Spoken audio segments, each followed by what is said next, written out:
This will be a day long remembered. Now I am the master. Welcome to another episode of Legends and Theories, and today I'm going to go over why most people in the Confederacy of Independent Systems, better known as the Separatists, in Star Wars, were justified in wanting to leave the Republic, and why most of them were not evil monsters like a majority of the Separatists that we saw, including General Grievous, Count Dooku, Gunray, Hoggle the Lesser, Wat Tambor, and more. And I'm going to explain both their reasoning for wanting to leave the Republic, but also why they were justified and how they had no idea of the war crimes being committed by many of their leaders. So, let's go into it. First off, the reason that they wanted to leave the Republic was because they believed, and it was essentially correct, that the Republic was corrupt, only being run really by corporations, and that especially people of the Outer Rim were not being treated fairly, and they would be far better treated deeper in the core, with events like the invasion and Battle of Naboo inspiring them to break free and wanting to have their own government. But this cause was hijacked by both Palpatine and Dooku, who were both secretly the Sith Lords, Sidious and Tyrannus. So they decided to take over really the cause of the Separatist and use it to create the Clone Wars. So they would be able to get the Sith into power, wipe out the Jedi, and have the Empire created. So they were playing off really good people. It'd be like if in the Revolutionary War, if someone went and took over to lead them, but they were secretly morally corrupt and wanted to create a terrible government, and their goal was to overthrow Britain. But more like, if the British caused the Revolutionary War, when I'm thinking about it, so they could go and take even more power. But yeah, since they were already an empire, I think it works better saying it the other way around. Going back to this, not going over Jedi, probably pretty bad metaphor. Well, let's just, kind of ignore that. Especially, since the Revolutionary War and, independence is on the mind of a lot of people in the U.S. since it was just Independence Day as of the time of this releasing, although it's still me waiting for, the holiday to happen back in the time I'm recording this. But,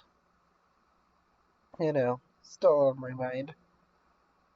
Especially because of, thinking about these people who made some sacrifices. But, well, go back to that. I'm not going to go back to that, but, just think about it. Especially if you're a US viewer. No offense to the British, but, we want that war. It's the truth. Okay, so, going back to it, I already went on like a 2-minute Revolutionary War thing, yeah, they were justified. They were definitely right, and they just didn't know that they were being manipulated. Going into some of the things I was talking about. First off, they, of course, saying they're justified, but also they really had no idea what the Separatists were doing. They believed the Republic were the ones committing war crimes, and this is definitely proven in the Clovis arc, where a Separatist senator realizes that Dooku is sending a Separatist army to invade, and he is completely disgusted by this. He doesn't think that Dooku should be doing this, and he has crossed the line, not knowing Dooku's done this a lot, and Dooku simply has the guy killed because he can't have this news going around the Separatist Senate, and if it did, it would definitely break the Separatists apart and make them not have faith in Dooku, who was just using this, like his master was using him, as a means to an end. And although Dooku does believe in the Separatists were pushing, he was going full to the dark side, being corrupted by it, and wanting to take even more power for himself, and expected to be like Vader was to Palpatine, so he can eventually take power from him. But this ultimately failed when Anakin made him pretty armless, and then cut his head off. And yes, bad pun, but I don't care. So, going back to this, we know really that things were getting pretty crazy. They had a government committing war crimes that they didn't know about, and that made them seem worse.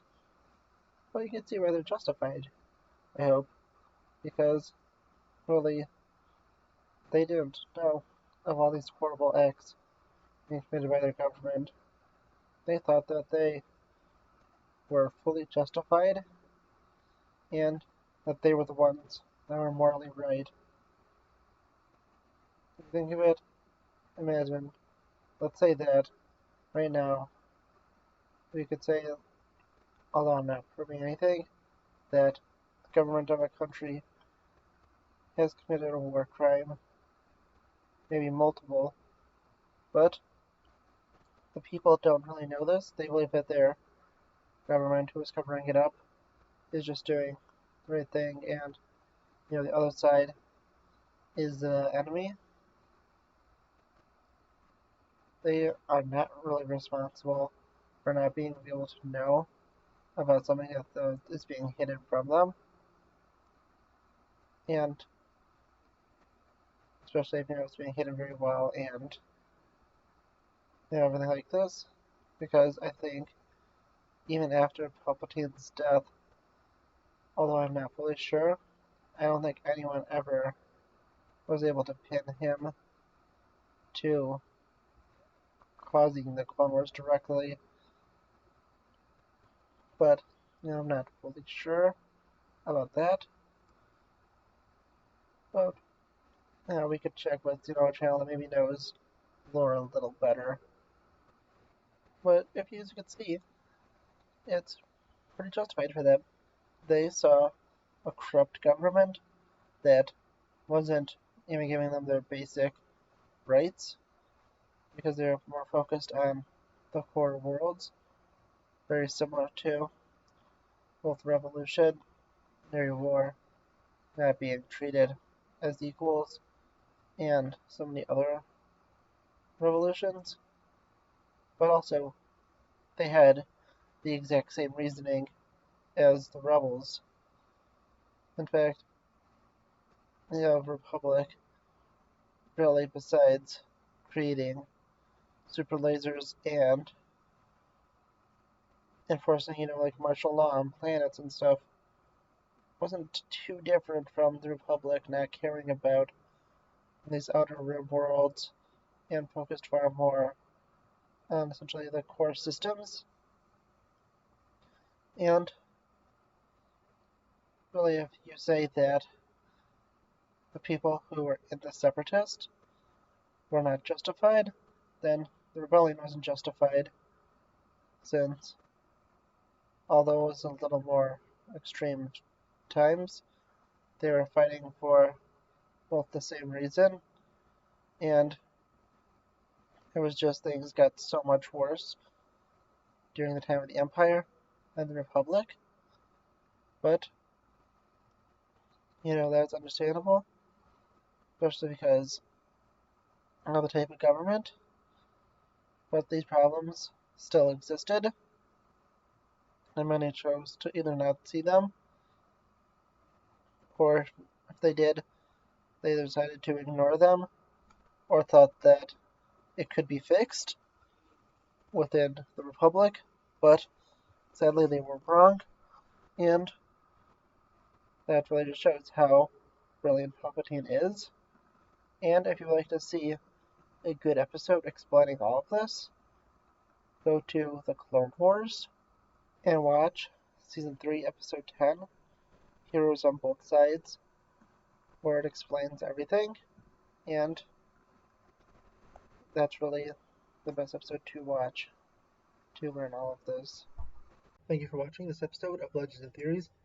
Please like the video, leave some comments, subscribe to the channel, and share it with your friends, and may the Force be with you.